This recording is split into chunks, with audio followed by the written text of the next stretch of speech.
welcome to this Google Digital Garage series, part of the Local Enterprise Office Look for Local campaign. Look for Local aims to highlight small Irish businesses in every sector, asking that the public look to support companies in their own locality when purchasing goods and services. This Garage series has been designed to prepare small businesses for the reopening of the economy and to ensure that they are in a strong position to take advantage of the huge move to online that has taken place since the pandemic first began. This is a series of expert-led webinars, and each one is worth watching. If you miss one, they will be available online once the series is finished. There will also be a marketing toolkit and a national database of companies available. Contact your local Leo for details. Thousands of small businesses across the country have already availed of the Local Enterprise Trading Online Voucher scheme. These vouchers are designed to assist small businesses with up to 10 employees to trade more online, boost their sales, and reach new markets. If your business has not yet availed of a voucher, then please speak to your Leo about how it can support your online success. Leos across the country are running a wide range of mentoring and training supports for businesses to help them get back up and running over the summer months. So check with your Leo to see what events they are running and how they can support you. This exciting partnership with Google is part of this summer's Local Enterprise Office Look for Local campaign that will be running in July. It will spotlight Leo clients from across the country and encourage everyone to look for local when they are buying goods and services.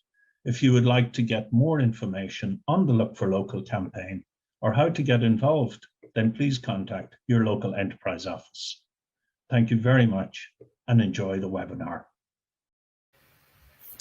Good morning, everyone, and welcome to today's Google Digital Garage training session on making your website work for you.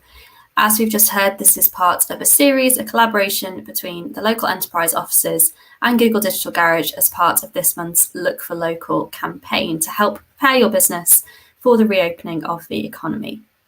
My name's Emma. I'm a trainer with Google's skills training program, Google Digital Garage. We're also joined by Amy today, who is there with you in the chat. I can see a lot of you have already had a chat to her as you've been waiting for this to start as well. If you haven't yet, we'd love for you to join us in the chat today.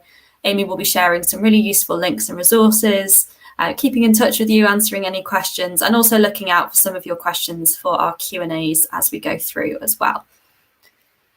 Just going to do some quick housekeeping. So while I do this, do say hello in the chat if you haven't already. Let us know what business or organisation you're joining from, whereabouts you're based. It's always good for us to know who we've got with us here today. If you're having any trouble at the moment or at any point during the webinar, if you have any trouble with video, audio, syncing up, anything like that, do try refreshing. That tends to fix a lot of issues straight away, or let us know in the chat if you have any ongoing issues as well.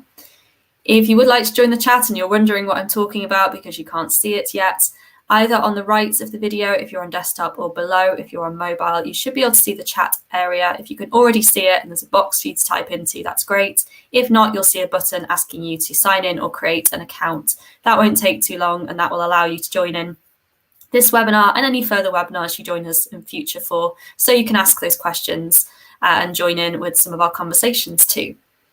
We will be pausing throughout the session to answer some of the questions from the chat box, but Amy will also be there to give some guidance throughout.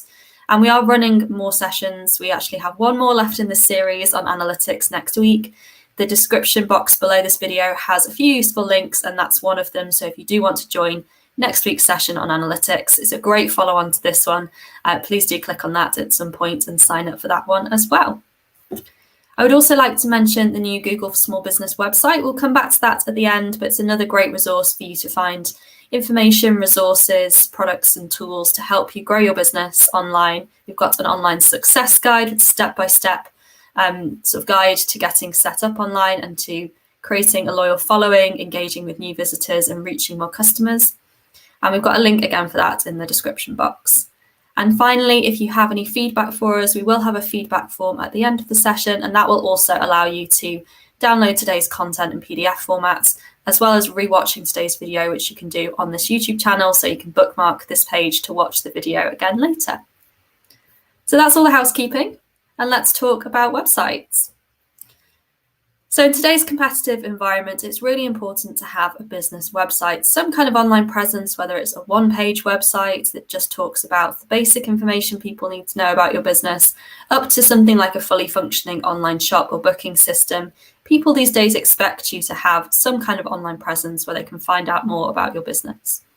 72% of Irish internet users do shop online. I'm sure we'll only see that continue to increase as well as the years go on. And there's really strong brand loyalty with Irish e-shoppers as well. So I think it's about 60% of customers who consider purchasing local, and by local, national Irish products as important or very important. And that is extending it even further recently to people searching for specifically very local to their local area in terms of businesses, products and services. And also 83% of Irish consumers always or regularly shop on the same websites. So it's not just about that one initial purchase or interaction, but potentially building an ongoing relationship with online customers. But aside from just promoting your products or services, websites are great for brand awareness and visibility, getting your brand message out there and in front of more people, providing another marketing channel alongside anything else you might have, like social media, for example. Driving, of course, people to your local presence, if that's something that's part of your business, if you have a local space or if you provide services locally. It might not be about them actually accessing your product or service online, but just finding the information they need to visit you, things like opening hours, directions, or service hours. And also, just because people have come to expect that you have a website, it can be helpful to have even just that one-page website to start off with so people can find out information about you. So when we think about web design, often we think about the visual side of things first, and that's certainly a big part of it. It's not a huge part of what we're going to be talking about today, though, because this is more the branding side, that first impression. Really important to consider some of the key elements here, and we've got a few different areas aside from just design that we can think about when it comes to websites too. But let's start with the visual side, since that's what we often think of when we think about web design. So with design, we might be thinking about the layout, the graphics, the fonts, colors, all the branding elements that pull the site together and help it to represent your business. So it's important to consider, do we have a logo already? That might be something you have as part of your business. You already have brand fonts and colors that you use in other places apart from your website, so in print or on your shop sign, for example. You want that consistency between your website and any other marketing materials or presences that you have. You might want to think about the graphics that you need for your website to make it look consistent and to best represent your products and services. Ideally, your own unique images. You might use some stock images as well, but you still want to make sure that they are on brand. We're also going to talk a lot about content and functionality, so I'll skip a little bit over those for now as we'll come back to them. And finally, layout. So if you are using a content management system, something like WordPress, Squarespace, Shopify, Wix, you'll be choosing a theme, layout, whatever they want to call it, template maybe, depending which platform you're using, they use different words, but effectively that's a set of designs that pull your website together, so you don't have to design each page individually yourself. Or you might be setting up or already have a website that's more custom and you've worked with a designer or developer to pull that together. So they'll be working with you to decide on the layout for those pages and help you get it looking how you want it to. There are some elements, though, that are quite consistent across different layouts. For example, in fact, do answer this in the chat. If you clicked on this website we see on the right-hand side here, if you clicked on the logo where it says We Pet City, where would you expect to go? Give you a moment to have a think. Consider when you're on a website, if you click on the logo at the top of the page, where do you expect that to take you? And hopefully some of you are saying homepage. I'm a little bit ahead of you here, about 30 seconds. So you might be saying this as I'm talking, but I'm a bit ahead there. So hopefully some of you have said homepage. And even if you didn't think that, you might now think, oh yeah, actually, when I'm on a website, you click on that logo, you expect it to take you back to the homepage. So that's one of the functions of the header that we've come to expect from web design layouts. You might also expect to see the navigation across the top of the page like this. On the mobile version, we've got that collapsed. That's something we'll talk about later. or you might expect to see it on the left-hand side. It's very rare it would be in any other place on the website. And at the bottom of the page, we might expect to see a footer, not always, but often that will have things like delivery information, FAQs, maybe some contact details or privacy information, the things that are important, but they don't need to be up at the top. They're just there if somebody actually needs to access them. So when you're considering your layout, think about what do we expect from a website to make that intuitive experience. And then everything else is really up to you in terms of the layout that will best support the content you're trying to get across. And I can see a lot of you have been saying homepage there. So we're going to look at 6 different characteristics of a great website. We'll work through them one at a time, but just to list them up front so you know what we're talking about in this session. We're going to look at how do you make your website goal-oriented? So how can the website help to support your overall business goals? Is your site easy to navigate? Is it organized? Is it useful? Does it provide useful content and information to your users? Is it functional? Does it have the features people need to get across? There's a bit of an overlap here with useful, but functional is more about the features that help people to find that useful content. Is it intuitive, or maybe responsive is another word we could use here? Is it easy to use across different types of devices? And finally, is it search friendly? If you came to last week's sessions on SEO, you might already have some ideas of what we might say in this section, but we'll go through some basics of making those pages search friendly. And then you can also rewatch the whole hour-long SEO session, I believe, on this YouTube channel as well. So let's start off with goal-oriented. What's the goal of your website? If you have a website already, let me know what the goal of it is. Hopefully just get you thinking. It might be really obvious to some of you. Maybe you might need to think a little bit more about this for some others, depending on your type of business. And if you're thinking about creating a new website, either you haven't had one before or you're building a new one to replace an existing one, what do you want the goal of your new website to be? What do you want the website to help you to do? It can be more useful than just a business card. It's not just about providing basic information. You can have lots of different types of websites. So what do you want your own website to do to support your business goals? And we'll come back and see some of your answers. I'm sure we'll get a variety. We normally have a bit of a mixture of businesses on these sessions, so I'm sure that's the case again today.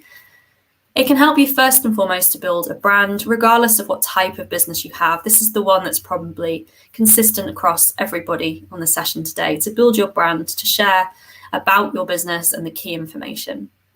And then depending on your type of business, you might want to generate leads, make sales. So if you're actually selling products, you could drive footfall to your local presence, make bookings or registrations for events. So this is where it will really vary depending on your type of business. And there are some other things that a website can help you do that might not be the first thing you would think about, but can definitely be a secondary goal.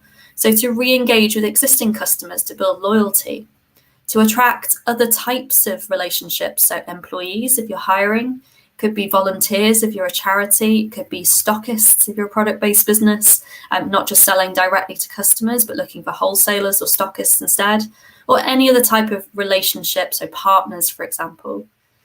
And you can also use your website to provide information, support, industry expertise, and just give extra information on whatever it is your products and services are about.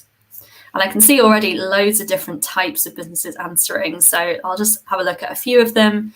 So we've got, just lost that there. There you go. Attracting new customers to buy art classes. We've got Oliver's Car Services saying get bookings and build trust. Brian saying show that you're a problem solver. So that would kind of fall under the brand, build a brand side, I'd say. Jackie saying get businesses and customers, and Fred saying showcase and sell my craft. So we've got some really clear goals there. And if you're one of the people struggling, then hopefully that will give you a bit of inspiration, depending on your type of business, of some of the goals that you could have. So thanks for sharing those. So our next step is to understand our target audience. Who are they? Who are we trying to get our website in front of? And the answer is not everybody and anybody, or it shouldn't be everybody and anybody, because your audience will be specific to your product and service, the values you have. Maybe you are a local business, so you need people, if you provide services, they need to be people within a certain radius. So you might have some really specific characteristics and attributes of your own target audience.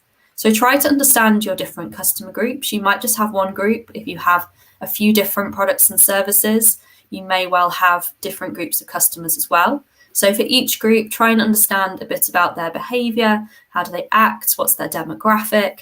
Whereabouts do they live? Do we know anything about their lifestyle, their needs, their challenges? Try and define your audience and then get into their mindset as well. So try and think about what are they looking for when it comes to your website. You can find out this quite easily if you already have a business that's been up and running for a while by thinking about the kind of questions you get from customers. What do they ask you on a regular basis? It might be really obvious to you now that actually, oh yeah, people are always asking about my prices, or people are always asking, when's your next event on? So that can give you some clues as to the kind of basic information they might be looking for. And on a deeper level, we want to understand their emotions, motivations, desires when it comes to your specific type of industry. So are you fulfilling a need or solving a problem? Are you more of an impulse purchase type of product or service? Is it matching up to some of their values? So they're looking for something unique, or they're looking for a service from a reputable business. What is it exactly that they're looking for? What's their motivation to buy from you? And to flip this round, you can think about it in terms of your unique selling points versus your competitors. How do you stand out, and how does that help you to attract your target audience? So this can be a really useful exercise. Even if you've been around for a while, think about these different target audience groups you might have. Who are they, and what kind of content might they be interested in? And when we think about goals, we also want to consider how we'll measure success, because there's lots of different data points you might get from having a website. And again, for some of you, this might be really obvious. If you're selling products, you're going to be looking at the number of sales, revenue, things like the number of certain categories of products that are sold as well. But if you have other goals, you need to consider how you'll measure those as well. So if it's more lead generation, it could be the number of forms submitted a week or a month.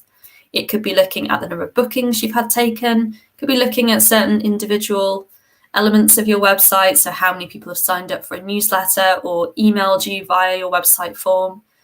Or you might also look at engagement. So if one of your goals is to inform people or to have them just find out more about your business, are they reading your pages? Are they watching your videos? Which pages are they visiting, and what are they actually looking at on your site?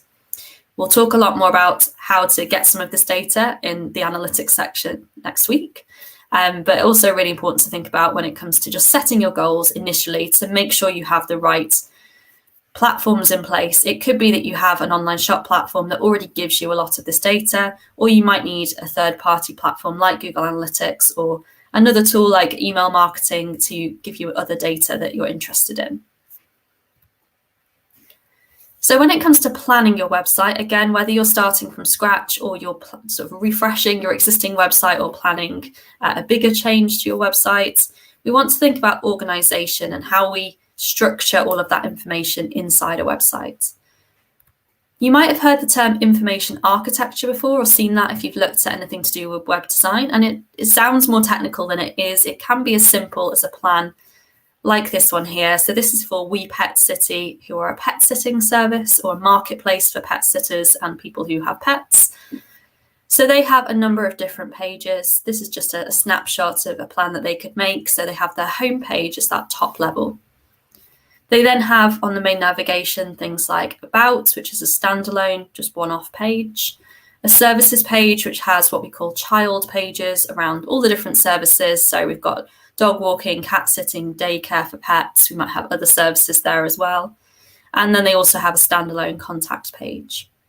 So you could have one page on your site, which is the home page. You might have a shop, which has multiple different products on there. You don't need to list all of these out in the plan, but you could create that shop section. Think about the subcategories you want to organize your products into.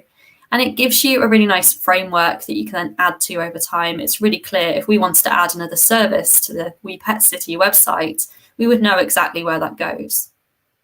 So you can create this plan. If you already have a site, maybe look at your existing layout and structure and how does this look for your current website, and is there anything you would change?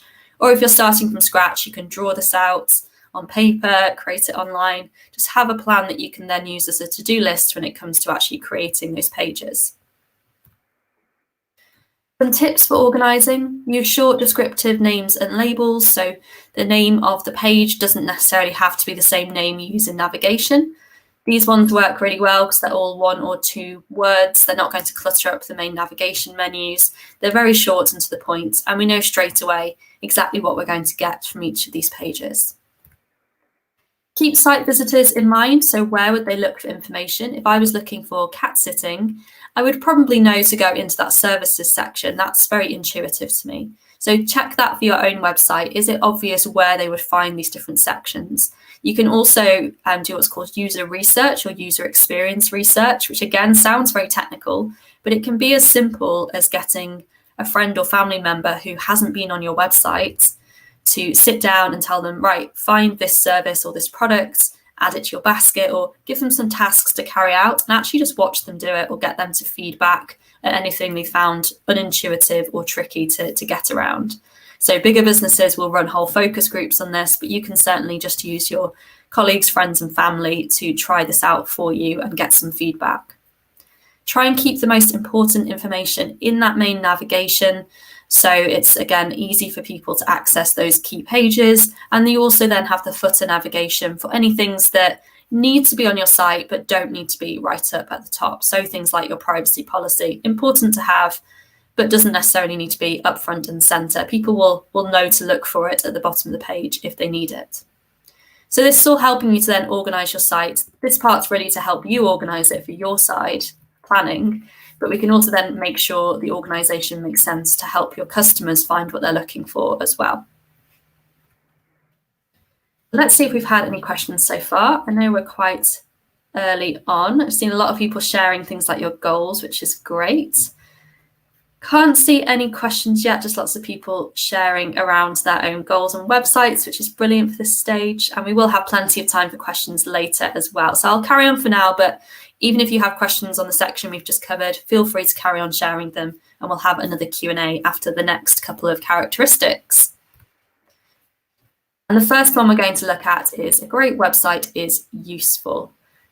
Hopefully this is obvious that your website needs to be useful for your customers, but what do we actually mean by that? Well, having a relevant experience for your users, not just creating a website because you think you might need one, but actually thinking about those goals that you have, the needs that your customers have, and creating content that works for both of those. So by content, we can mean lots of different things. This could be text, that tends to be what comes to mind. So written text on pages, product descriptions, blog posts, that kind of content.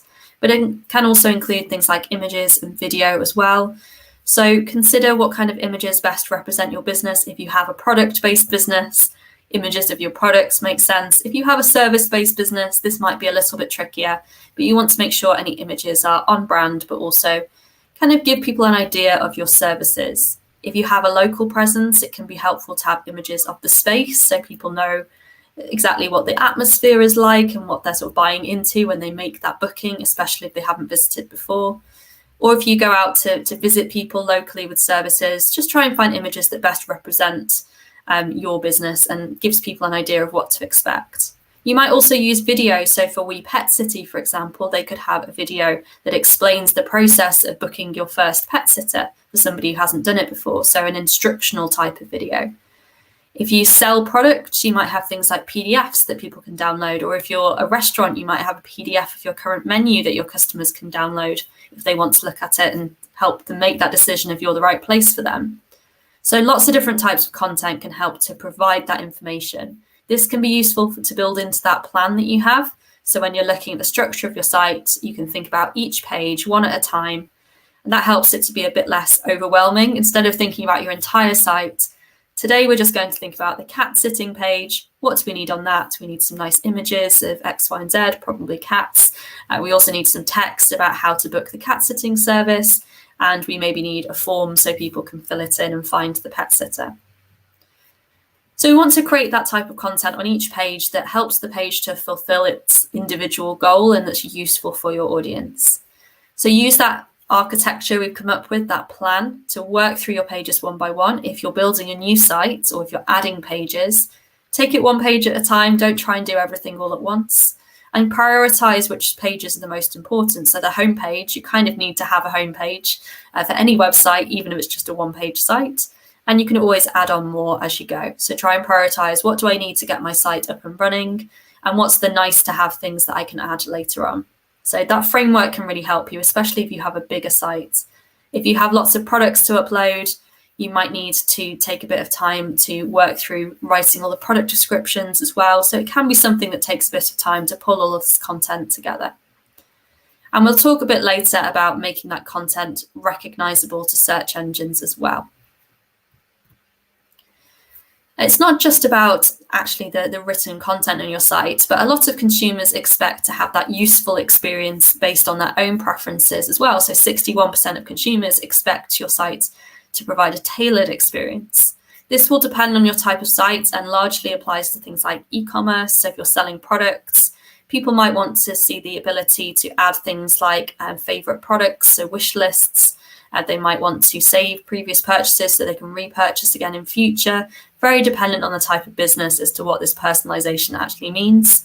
If they've booked with you before, is there an option for them to save things like their card details? So next time they visit, they can log in and they don't have to enter everything again. That's another example of sort of customizing that experience for them. And 9 times out of 10, when people had a helpful or relevant brand experience, they said they would purchase from that brand again in future. So it's not just about that one-off first impression, but actually the whole experience from beginning to end. If they found that useful and relevant to them, they're more likely to come back again. And as I'm saying this, hopefully it sounds obvious to you, but it's something we don't always think about. It's about creating that customer loyalty. Just because somebody buys from you, if they found that a very frustrating experience, it doesn't mean that they're going to come back. I've certainly bought products before from businesses that I wouldn't buy from again, even though I completed that first purchase, because the experience itself was really difficult or it was hard to get around or something like that. So we want to think about things like checkout. We'll talk a bit more about that in a moment. Anything like checkout or booking processes, are we making those as easy to navigate and get through as possible? So it's actually providing just the details that people need, but not giving them too much overwhelming information or choice.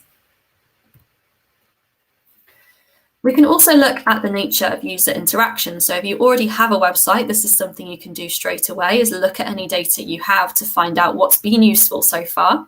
And if you don't, this is something you can look at in future. So at the moment, we're kind of looking at our goals and target audience and trying to figure out what they'll find useful. But once you have a site up and running and live, you can use the data to back up those assumptions to see if you were right or wrong and to figure out what's actually being used on your site. So you can use analytics to look at segmentation, which is basically grouping people. It could be by, for example, new versus returning customers, and see how they interact differently with your site. For We Pet City, they have 2 main types of customers. They have pet sitters signing up to the site for the first time, and pet sitters revisiting as well as part of that group. And then they have people who own pets who are looking to find a pet sitter. And those 2 groups are going to experience the site in very different ways. So they might want to look at, for each of those groups, what kind of pages do they go to, which features do they find useful, and are there any stumbling blocks on the site? So you can use tools like analytics to see how people find your site, how do they engage, which pages do they engage with, how much time are they spending on the site as well. And that can help you to see which pages are the most useful, and you might want to create more pages like that, or which ones aren't really getting found, and why is that? Is it just not useful information? Is it outdated? Or is it just hard to find on your site? And going hand in hand, we want to make sure the website's also functional, because you might have amazing, useful content, but if it's not providing the right functions and features, it's going to be very difficult to actually access that. So functionality is really talking about the features that allow people to take actions, find the things they need, and complete the tasks they need to complete. And that's quite vague, because it could be checking out with a product, or it could be signing up for something, booking something, lead generation, depending on your type of business. So features that are quite popular are things like site search, especially if you have a big site with lots of different products or services. Search can be really helpful to just so people can navigate around and not have to just browse. They can actually go straight to the information they're looking for. Various online forms, whether that's booking forms and calendars, it could be forms so they can just contact you with any questions, or it could be forms for sort of lead generation for services, providing you with sort of structured information about what the customer is looking for. An online shop is kind of a big feature and has lots of little features within it. So you might have opportunities to add things to wish lists. You'll probably have things like a checkout, payment processing in there as well, features as well that can be added on. So things like being able to get information about products coming back into stock. So if I see something on your site that I love, but it's out of stock, maybe you can notify me when it comes back. So there's lots of different features depending on the e-commerce platform that you're using. And then there's lots of custom online tools as well, which is really dependent on your business. So that could be some kind of calculator or calendar. It could be events listings, calendars, for example, some kind of quiz that helps people to find out what they're looking for, just anything that will help them to get to the information that they need. So to get us thinking, we're going to work through 3 different scenarios, and I'd like you to share in the chat what you think would help each of these businesses. So if you just use the number so we know which one you're talking about, 1, 2, or 3, and I'll just talk through them, but do share in the chat if you have any ideas of what this business could use in terms of features. So We Pet City is a peer-to-peer pet sitting service on a marketplace. So how do we make sure that the pet's owners are able to find the right pet sitters? There might be hundreds of people signed up as pet sitters. How do they find the right person? Do they have to browse through every profile, or are there some features that we could implement there to help them to find the right person? Scenario number 2, we now have a hair salon and we're overwhelmed by people calling us and emailing to schedule appointments. We don't have enough people to answer the phones and to book those appointments. Is there anything we can do to ease that load and maybe automate some of that process? And scenario number 3, we now have a bakery that makes wedding cakes. People tend to call and ask the same questions about price and delivery over and over again, which is fine, but maybe we can automate some of that as well and give them a better way to find that information on the website. So what kind of features could help us there?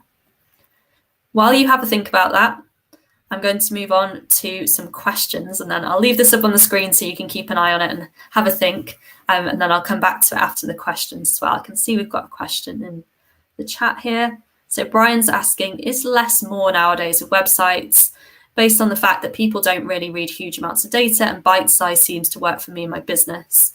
Short, digestible pieces of info. So I think you've picked up on 2 important points there. So it seems to work for you and your audience, which is the most important thing. Some customers do like reading really long content. Obviously, you've identified the behavior of your own audience, which is that they like that short, digestible content. So that's great. So regardless of what any other business might say about what works for them, you found what works for your audience. That's what everybody should be trying to do. In general, I would say some kind of topics do require a bit more information, but if you can keep it to the point, think about the way you're getting content across as well. Sometimes things like video can help as well if people don't want to read a whole massive post, or you might find that for your own customers that they don't mind, talking to everybody here, that they don't mind reading longer content, even though Brian's customers do prefer reading that bite-sized content. Yours might prefer something more in-depth, just depending on your industry and the type of content you're trying to get across. So try out different things if you're not sure about your own audience. Try different types of content, see what people interact with, and you can look at the data to see if less is actually more for your own website. Certainly in terms of the number of pages on your site, if we're talking about having 100 pages versus 10 pages, it's better to have fewer really good pages than adding loads of pages over time and having lots of outdated information on there, things that were great about 5 years ago, but is about a service or product that you no longer provide. So in terms of the number of pages, less can definitely be more if your site's been around for a while and you know that there's some stuff on there that just isn't up to date anymore. So better to spend time on creating some really good high quality pages than just trying to have a massive website for the sake of it, if that makes sense. Okay, I can see some answers coming in now. So we've got scenario number 1, our pet sitting, filters like location. Exactly. So you might want to find somebody. I can see 2 different people saying that actually. So locate by area. You obviously need a pet sitter in your local area. You might also want to check that they pet sit for the right pets. So filters for, cats, dogs, tortoises, goldfish, all the different types of pets.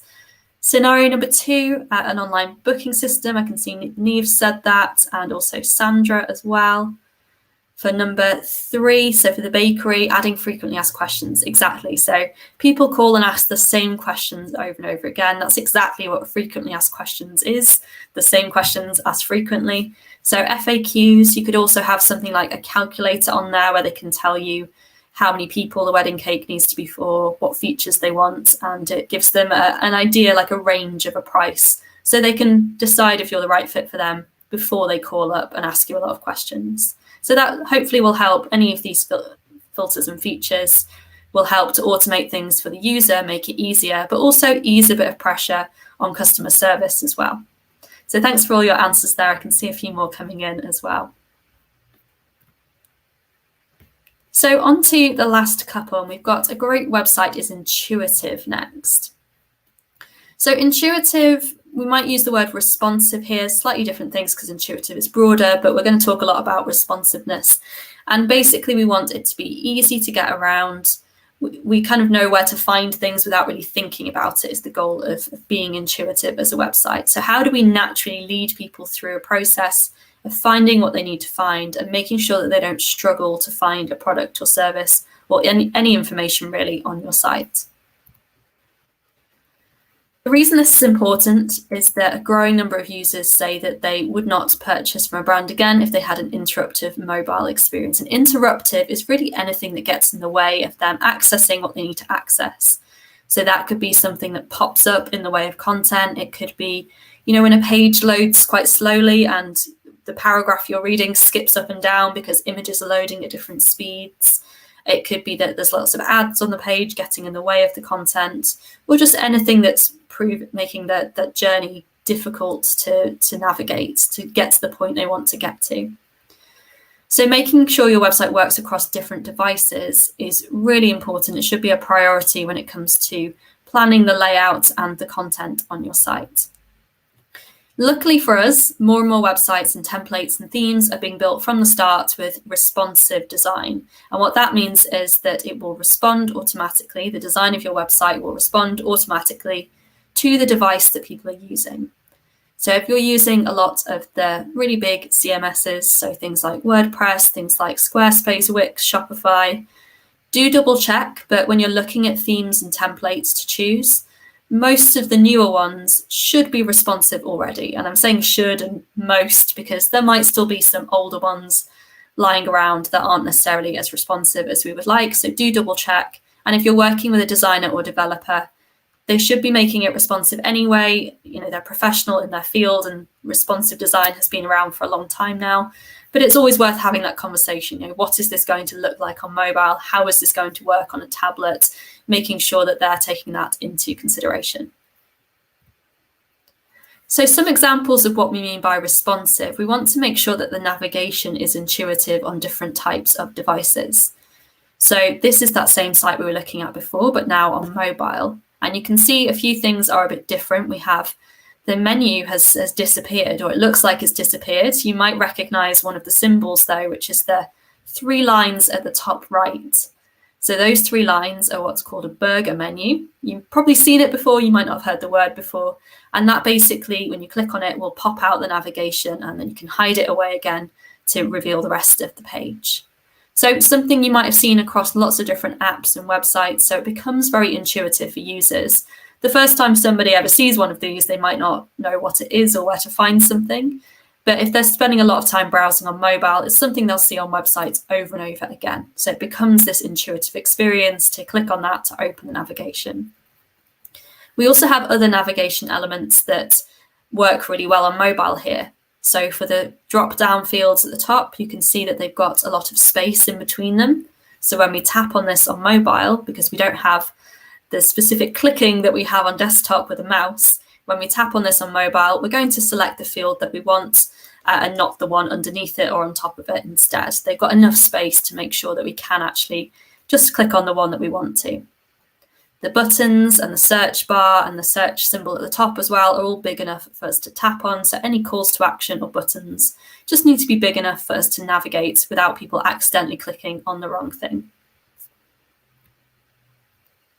If you do have any kind of process people need to go through, so we've got a shopping example here, but this could just as easily be registering for an event or booking a table at a restaurant. So regardless of your type of business, you probably have some kind of process people might go through. We want to make sure that people can backtrack. So if I've just filled in all of my contact details and I've decided, oh, I need my table to be for 5 people instead of 3 people, or actually I want to change the color of the thing I've just ordered, do you remember some of those details so when I come back, I don't have to type in everything again? So let people navigate throughout the process, but saving some of their information as they go. They should also be able to continue shopping after a break, ideally. So if I go away from my computer, I come back, as long as that product's still in stock, then hopefully it would still be in my basket. As long as I haven't left for sort of 3 weeks or something, if I come back later that day, I would hope that that would still be in my basket. You might also want to recommend similar products. A lot of e-commerce platforms do have something built in here so that you can just implement that feature without having to code it yourself or get a developer to do it for you. So things like plugins that can do this for you. And if you have naturally some products that tend to be purchased together, for example, or add-ons for your bookings, anything like that, you can actually recommend them as part of the checkout process or on the product pages to save people having to navigate to find them. It might just be the thing that they're looking for that appears in the right place at the right time. And then at the actual checkout part, whether it's for products or services or some kind of booking, you want to reduce the steps they have to take. So you're only asking for the information you really need, making other fields optional so people don't have to fill out loads and loads of details that they just don't need to fill in that aren't essential to the booking. Having a really difficult or long-winded checkout process can have a big impact on your conversion rates. And you might also have some data, if you already have checkout process, as to where people might be dropping out of this. So that can give you a good idea of, maybe it's step 3 that we lose a lot of people. This additional information we're asking for seems to be tricky for people to fill out, and they often give up and leave partway through at that point. So if you have any data on your checkout process, have a look, and it might give you some clues as to what might need changing there. Or you might find that it's all working perfectly, which is great. Do show visitors their progress as well, so they know, okay, this might be step 1, but it's not step 1 of 39, it's step 1 of 5, and one of them is review. So we can see how far we've got to go and how far we've come. Try and offer guest checkout if this is an option on the site you're using, on the e-commerce platform. It usually is an option, but you might need to have it turned on because not everybody does want to create an account. But do offer the option to create an account if people want it, so they can save their shipping addresses, payment details. If they do come back for another purchase later, they won't have to enter all of that again. So it's good to give people that option either way. And enable any digital wallets or recommended sort of trusted payment platforms that people are familiar with. So that could be something like Google Pay, Apple Pay, PayPal, Stripe, some of those that you might recognize as a customer and that you might already have saved details with. So if I see something that has Google Pay, for example, I know that I'm not going to have to put in all my card details. I can just log in. Same thing with PayPal, Apple Pay. They're not going to have to put in all their details every time. And finally, the last characteristic of a great website should be search friendly. And we say search friendly because we're writing the content for our users, not for search engines, but we want it to be friendly to the search as well. So it's that sort of approach. We're not writing the content for Google or Bing or any of the other search engines, but we're making sure that the stuff we do put on our website is search friendly. So what does that mean? Well, this is what's going on behind the scenes. And again, if you joined us last week, you may recognize some of this process already, or maybe you've read a little bit about SEO before. Software known as web crawlers, or more commonly spiders, are crawling around the internet to find pages that are out there to include in Google's index, which is a database of websites and web pages and their associated information. So when somebody searches, the algorithm of that search engine, in this case Google, is trying to find the most relevant content and pages for that particular user. So for them searching for the word and phrase that they typed into the search engine, things like their location. And there's actually over 200 signals to help the algorithm sort of make that decision. And then the algorithm also ranks in order of relevance too. So because there's over 200 signals, this is why often when you ask people about SEO, how should I do this? What's the best way to do this? They'll say things like it depends, or just give more guidelines, because there's not a set formula for SEO. You might read some tips and tricks and SEO hacks all over the internet sometimes, but just know that, the algorithm isn't released. Google do release things like guidelines, as do other search engines on their own algorithms. But there's so many different signals that there's no sort of set way of doing any particular thing when it comes to SEO. But the word relevance here that I've said a couple of times already is a really important one. We're looking to create relevant and useful content for our users. So it brings us back to that useful content again. And this is what that page looks like. So the result of that whole process for this particular search, we've searched for a business here, Stacey's Bakery. And because we've searched for a business, we're seeing a few different things on the page. We've got the business listing over on the right. This comes from a product called Google My Business. It's available at no charge. So if you do have a local business in particular, well worth signing up for that. You can create a listing, put in all your information, things like opening hours and contact details. And you've got things like directions there as well, so people can come and visit you.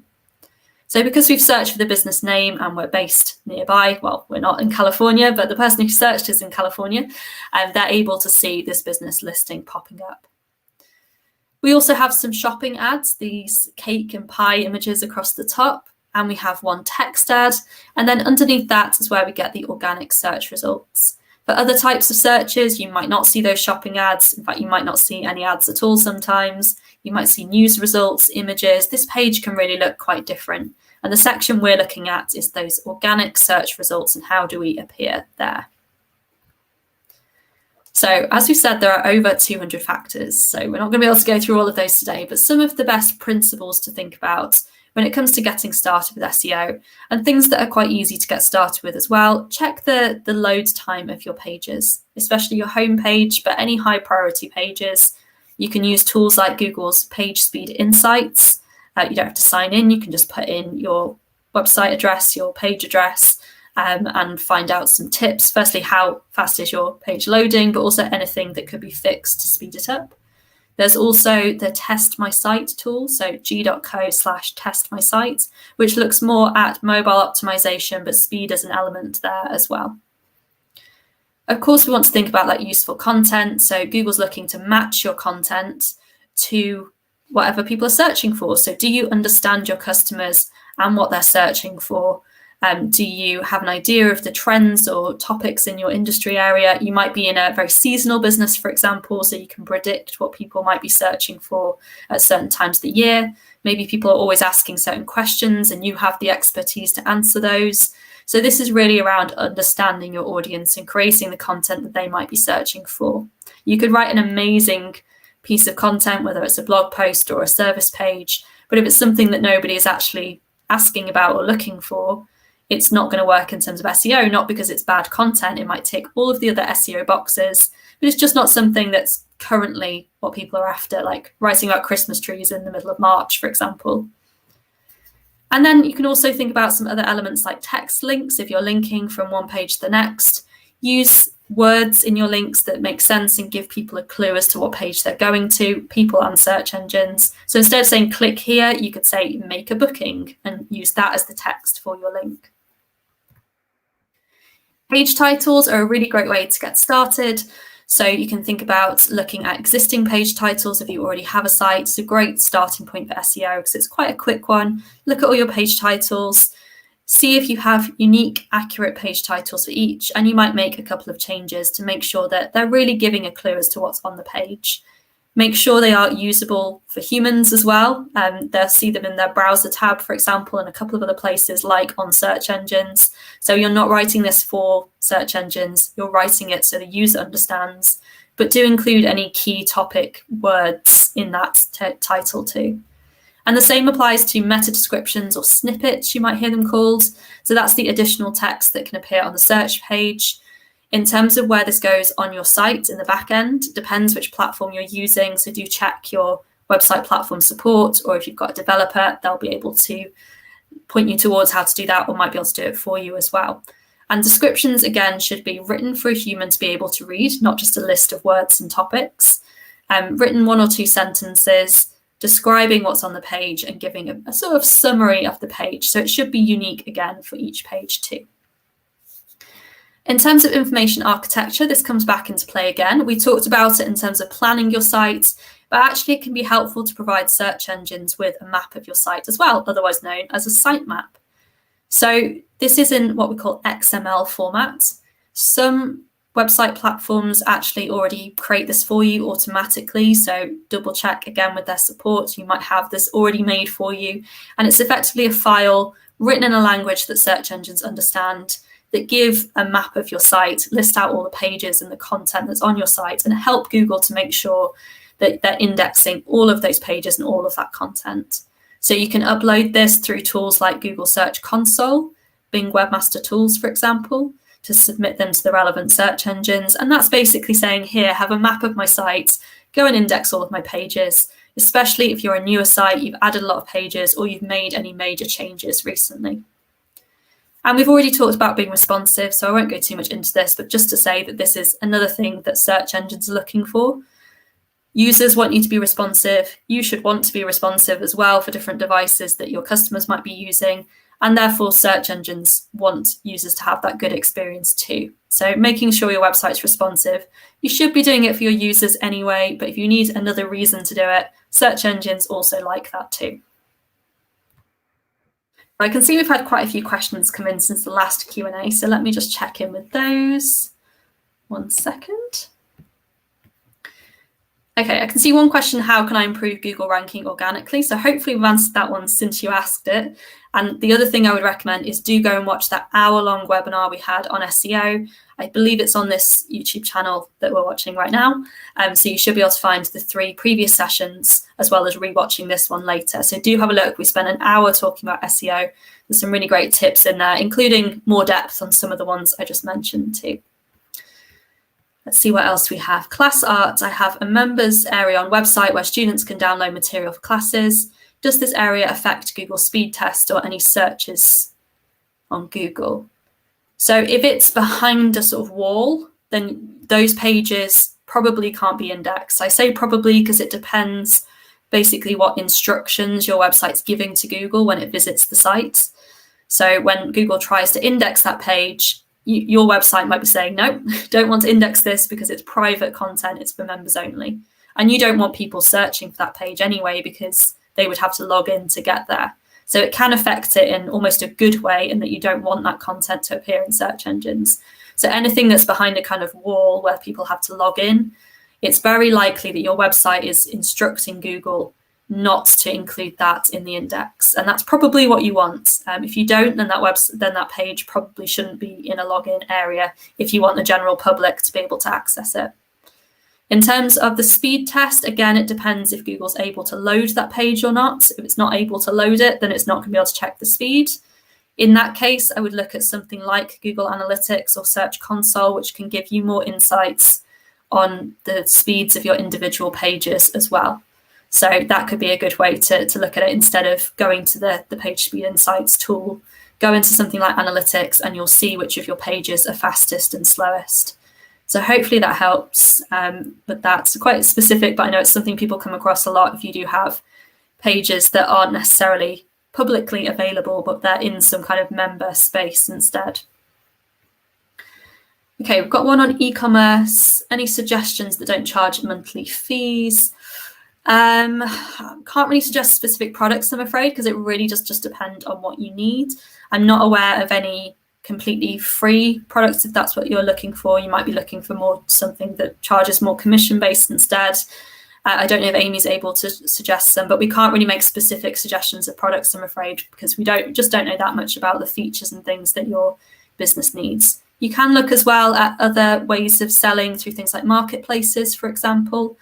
We do have in our online courses, we have some modules on things like e-commerce that might help you to think through some of the things that you want out of a website as well before you make that decision. So do have a look on the Google Digital Garage website where we might be able to help a bit more with just you thinking through the features that you want to. Let's see if we have any other questions coming in before we finish up for today.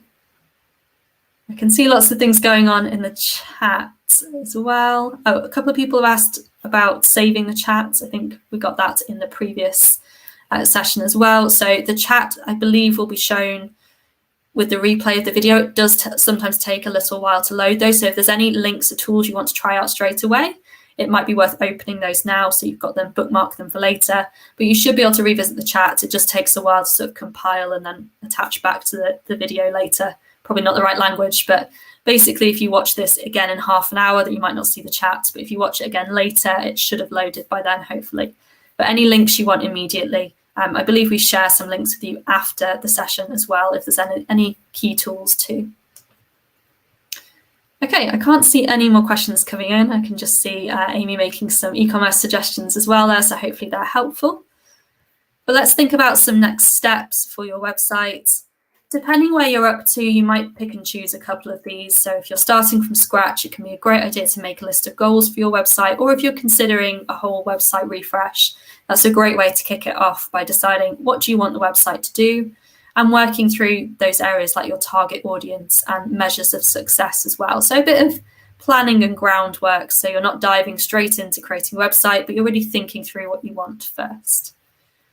Think about your design as well. So again, if you're starting from scratch, this is really important. If you already have a design, you might find that it's already quite intuitive and you're really happy with that. That's great. You can skip this one.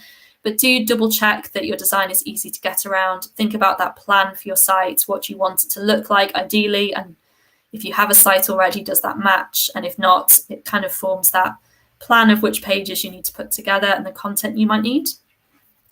Creating useful content is not really just a next step. This is an ongoing step, but think about the content that your customers are going to find most useful right now, and add any useful functionality as well. So what features would you really like to have? Whether that's something you can add now, or it's more around a specific feature you would like to have in future, but you know it's not something you can add straight away. So almost like a wish list of ideal features that would make your website super functional.